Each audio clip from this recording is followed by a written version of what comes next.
নমস্কার বন্ধুরা, কীভাবে পোমা মাছের ঝোল ঝিঙে দিয়ে রান্না করতে হয় দেখুন আপনারা। আমি এখানে পোমা মাছটাকে কেটে ধুয়ে পরিষ্কার করে তারপর হলুদ আর লবণ মেখে 5 মিনিট রেখে দিই। সেখানে পেঁয়াজ রসুন আর আদা নিয়েছি 1 চামচ করে, জিরার গুঁড়ি, ধনের গুঁড়ি, গোলমরিচের গুঁড়ি, হলুদ আর মরিচের গুঁড়ি, লবণ 1 চামচ করে দিয়ে নিয়েছি। আর এখানে ঝিঙ্গা কেটে ধুয়ে পরিষ্কার করে নিয়েছি। এখানে গরম জল করে নিয়েছি।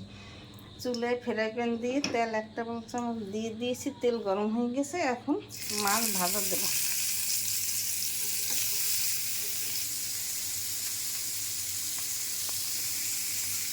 মাছ ভাজা ওই পিঠে হয়ে গেছে, এখন ফিরিয়ে দেব।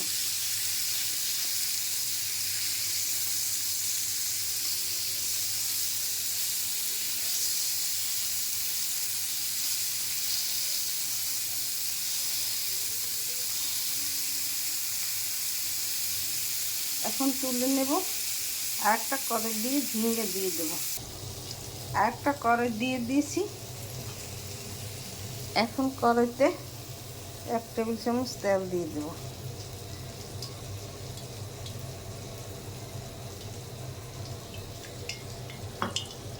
তেলের মধ্যে পেঁয়াজ রসুন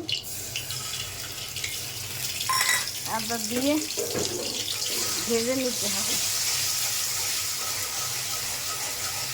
এই তেলের মধ্যে ভাজা হবে, তারপর ঝিঙ্গে দিয়ে দেব। ঝিঙ্গে দিয়ে দিয়েছি। পেঁয়াজের সময় এখন একটু আধা চামচ হলুদের গুঁড়ি, লবণ আধা চামচের কম দিয়ে ঝিঙ্গেটাকে ভেজে নিতে হবে। ভেজে নিয়ে মাছ দিয়ে তারপর গরম জলটা দিয়ে দেব।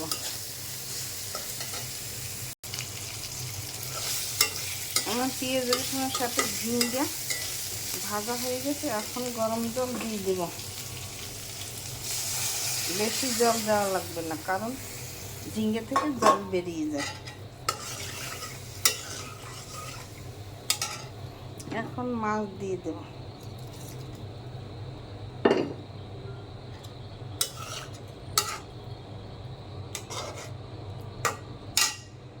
মাছ দিয়ে মশলাটা দিয়ে দেব।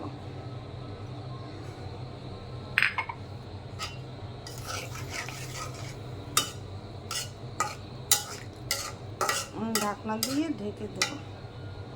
কিছু সময় পরে তৈরি হয়ে যাবে।